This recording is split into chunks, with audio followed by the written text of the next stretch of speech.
Hello guys! For today's video, nandito nga ako sa Ayala Mall, South Park at kumuha nga ako dito ng PWD ID. So dito lang siya kukunin sa baba. Sa mga taga Muntinlupa dyan, dito lamang po ang kuhaan ng PWD ID sa Ayala Mall, South Park sa kanilang opisina. So ayan, tapos ko na nga siyang kunin at ako'y pauwi na. So tamang lakad-lakad lang. Muna tayo bago tayo umuwi.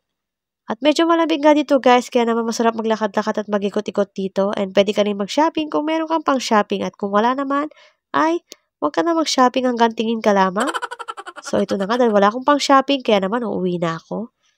So dito na nga, hinahanap ko nga dito yung daan na papunta sa labas. At hindi ko nga alam kung saan dito yung tamang daan papunta sa labas at sasakay ng jeep. Dahil nakalimutan ko na nga kung saan ako dadaan. Lagi naman ako nandito guys, pero hindi ko alam kung saan nga yung daan dito palabas. So, ayan, at akit nga tayo dito sa escalator, papunta sa taas. Ayan guys, naalala ko na yung daanan. Tataas pala tayo para makalabas. Ayan, pasensya na at nakalimutan ko yung dadaanan ko. Naligaw yun. Ayan, talak sa taas. At ito na nga guys, finally ay nandito na nga ako sa labas at ako ay sasakay na ng jeep pauwi sa aming bahay. So, medyo mainit pa nga dyan at kailangan ko na nga umuwi. Dahil wala naman akong gagawin dito, kaya naman uuwi na ako. So, ito na nga guys, at palabas na tayo ng Ayala Mall, South Park. Hanggang dito na lamang guys, and thank you for watching. See you again on my next mini vlog.